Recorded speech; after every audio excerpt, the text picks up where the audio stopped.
بعد الهزيمة من أوزبكستان موعد مباراة منتخب مصر والرأس الأخضر في تحديد المركز الثالث والرابع في بطولة العين الدولية. بس قبل أي حاجة، لو أنت مهتم بأخبار المنتخب المصري اعمل متابعة على الصفحة دلوقتي عشان يوصل ليك كل جديد. الهزيمة اللي تعرض ليها منتخب مصر قدام أوزبكستان 2-0 في بطولة كأس العين الودية كانت نقطة تحول واضحة في معسكر المنتخب.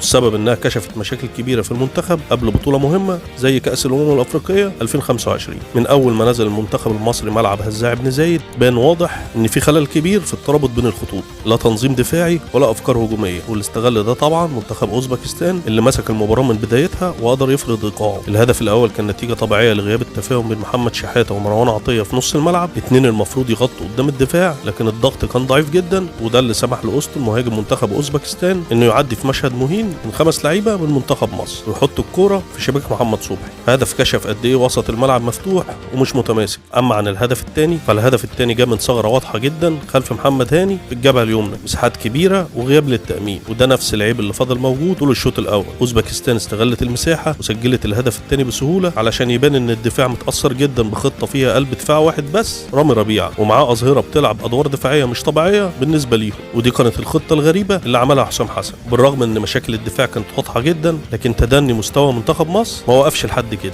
لان كان كمان الهجوم جزء من المشكله. مروان عثمان ومصطفى محمد واسامه فيصل الثلاثه قريبين من بعض، مفيش انتشار ومفيش جناح صريح غير محمد صلاح اللي كان بيدخل للعمق علشان يسيب مساحه لزيزو، والنتيجه اللي الهجمات كانت متكرره ومقفوله ومن غير اي خطوره حقيقيه. وزيد على كده مع رجوع شحاته ومروان عطيه لورا عشان يستلموا الكوره، وسط الملعب بقى فاضي تماما، فبقى دفاع اوزبكستان قادر يقفل قدام محمد صلاح اي كوره بمنتهى السهوله. اما عن اللي قاله حسام حسن بعد المباراه، فحسام حسن اعترف ان الغيابات مقصره واكد ان الوديات هدفها كشف الاخطاء، وقال الشوط الثاني كان افضل بس الحظ ما كانش معانا في انهاء الهجمات. لكن الجمهور كان ليه راي تاني. كتير من الجمهور عبر عن قلقه الشديد وقالوا ان الاداء ضعيف والمنتخب مش جاهز والجهاز الفني لازم يوضع حلول باسرع ما يمكن. ووصل الامر ان ناس كتير على السوشيال ميديا طالبوا بتغيير حسام حسن المدير الفني للمنتخب المصري. وفي الختام، منتخب مصر دلوقتي عنده مباراه تحديد المركز الثالث والرابع قدام الرأس الاخضر، مباراه مهمه جدا لاعاده الثقه قبل بطوله افريقيا. اما عن موعد المباراه فالمباراه يوم الاثنين 17 نوفمبر الساعه 6 مساء بتوقيت القاهره على ملعب هزاع بن زايد في الامارات. كده وصلنا للنهايه. لو انت مهتم باخبار المنتخب المصري اعمل اشتراك دلوقتي في القناه عشان يوصل ليك كل جديد. كان معكم حسن سعيد.